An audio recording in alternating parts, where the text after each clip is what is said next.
Delta State government has given the last notification to owners of buildings on drainage waterways to vacate, as imminent demolition of such structures will be carried out to check the perennial flooding of some areas. Now, this is coming after Governor Sheriff Nwaoboshi gave the order for the demolition of any building erected on the waterway while inspecting drainage systems to tackle flooding in Warri and other areas of the state. Well, the Director of Special Duties to Delta State Government, Frank Omare, has been sensitizing the people in Warri South and Uvie councils and says this exercise is to ensure the environmental restoration of the state. Okay. For a lot of reasons, if they don't clear the waterways, a lot of people will pack out. We are going to do town criers everywhere so that people will not say that we are not aware. I am devastated that people could just take laws into their hands and do all kinds of things against the environment. Some buildings doesn't even have a soakaway pit. Some doesn't have. Now, the next step is that in every residence, in every building, you must provide and produce your waste bin. And who is your waste collector and where are they dumping it? Staying in Delta State, the immediate past Senator representing Delta North constituency, Senator Peter Nwaoboshi, says he will regain his mandate to represent his people at the Red Chamber. This is coming after he claims he was falsely incarcerated for 12 months and 6 days in the appeal court in Lagos. Now, to react to this issue, we're joined by the immediate past Commissioner for Information, Charles Aniagwu, from the capital, Asaba. Charles, thank you for joining us on Newsnight. Now, what is this we hear about Delta State? Bring us up to speed about this misgiving. Well, I can tell you that a lot of good is happening in Delta with the President Governor trying as much as possible to put in place processes that will indeed lead to the sustenance of the development trajectory that was experienced in the past 8 years of the Okowa-led administration. And you just mentioned in the course of your intro the views of the immediate past senator who represented Delta North until he was sent to prison. And we thought that having returned to prison, the best thing he could have done in that instance is to give thanks to God, because the prison, beyond being lowered into the at least 6 feet beneath the earth, as for those who have passed on, prison is the lowest that anybody could go to. And one expects that if God blesses you and makes it possible for you to come out from prison, the best thing is to give thanks to God and begin to think of how to repent and then turn a new lease of life, rather than beginning to talk about how you are going to fight and begin to paint pictures that are variance with reality. He has said a whole lot of things, but I can tell you those issues are not the way he has painted them. He knows quite well how he proceeded to the Nigerian Senate.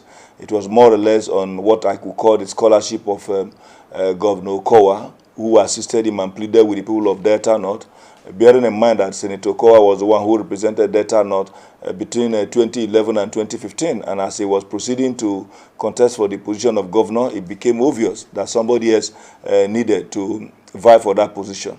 And he assisted Nwaoboshi to proceed. So we plead with Nwaoboshi that, having returned from prison, the best thing he would have done for both himself and his family is to give thanks to God and begin to look at those things that made the EFCC to, first of all, charge him to court. Okowa is not the chairman, was not, and is not the chairman of EFCC that took him to court. So beginning to look for those to accuse over his travels, to me, is not the best approach to tackling these issues. Charles, well, let me come to what Peter Nwaoboshi said about the PDP, the governorship election and the senatorial election in Delta State. He said both elections were highly rigged, and he's ready to reclaim his what he calls his mandate. Which mandate? Well, does he think that the people in Delta, particular Delta North, are from Banana Republic? He was in prison when the election was taking place. Was he expecting that we were voting for him in prison, to represent us in prison as a warder or as a what? So that's why I'm saying that he needed to be grateful to God. rather than coming out and begin to talk about a mandate. Which mandate is he going to reclaim? Ned Nwoko, the senator representing Delta North, won fair and square. And Ned Nwoko is not a member of the FCC. Senator Kowa is not the chairman of EFCC. And the present governor of Delta State has nothing to do with the EFCC. So it was the EFCC that charged him to court on account of what they saw as malfeasance. And if in doubt, if pleased the court to release him, good and fine. But for him to begin to boast that he's going to fight, who is he going to fight? Let him go and fight the chairman of EFCC and members of the EFCC, who were those that charged him to court. In the course of his trials, I did not see Senator Kowa, neither did I see Senator Ned Nwoko appearing in court as witness against him. So when you come out at a time you are supposed to give thanks to God for making it possible for you to come out from prison, and the first thing you are doing is to be ungrateful to God by now boasting that you are going to fight spiritually. Which spiritual? Does he know the road to church? And so we just do hope that elders like him should begin to think of how to leave legacies that some of us who are much younger than they are could begin to look forward to. For a man to have gone to prison and being released, one would expect that he should be grateful to God rather than boasting that he's going to do this and do that. Let him go and try members of the EFCC, those who charge him to court. Yes, he also says those behind his incarceration will pay. I wonder how this comes to you in the PDP.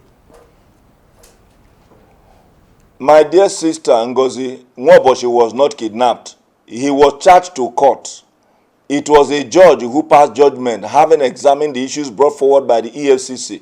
How can he be looking forward to those who were behind his incarceration when he knows that he was duly tried in the court of competent jurisdiction and sentenced?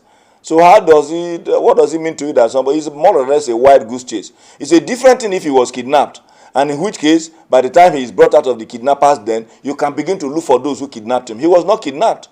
When he was even sentenced, he played a fast one. He didn't want to go to prison. He went somewhere and hid himself until a time when he now wanted to now ask them to quash the judgment. And the judge reminded him, you have not even served the sentence. And that was how he proceeded. I don't want to begin to go into the merit or otherwise of how he was released, because that is not within our own purview. We thank God that he has been released, but we just do believe that if he has any contribution he could make to the development of our state, he can proceed to do so. But to begin to boast, I don't think that's the best way to appreciate God for bringing him out of a prison. And besides, my dear sister, Nwaoboshi is not a member of the PDP at the moment. He proceeded to the APC, and I could tell you, if you allow me in 1 minute, how he left the PDP. Having enjoyed the scholarship, like I said earlier, of Governor Kowa, who pleaded with the people of Delta North because of his overwhelming influence in Delta North, to please support his brother Nwaoboshi. Nwaoboshi, in the course of the 2023 general election, had risen after 2019 that possibly Senator Kowa will be interested in going back to the Senate. And knowing that if Okowa indicates his interest, his tenure automatically ends because he does not have what it takes to be able to defeat Okowa.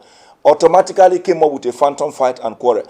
Ask him what led to the quarrel between him and Senator Okowa. Apart from the fact that he thought that by the time Okowa will be finishing his tenure, he may be interested in going to the Senate. He automatically started fighting even when Senator Okowa has not even indicated any interest. And that was how he abandoned the PDP and jumped ship. He was a member of the PDP and rose to the level of becoming a chairman of the PDP in Delta. He was a commissioner under the PDP. He went to Senate twice under the PDP and thought that he could proceed to the APC, a party that more or less is not known to us in Delta, to contest. So I didn't know which mandate he's going to reclaim. He did not win any local government. Okay, I need to butt in, Charles. We see that you have a lot to say about Nwaoboshi. Anyway, it's a good thing that he's been released. And then we also need to remind you that at the end of the day, he has the right to pursue his fundamental human rights. He has that, he owes himself yes, that, we'll have to leave that it right. there. Yeah. Thank you very much. Thank you for joining us on News Now.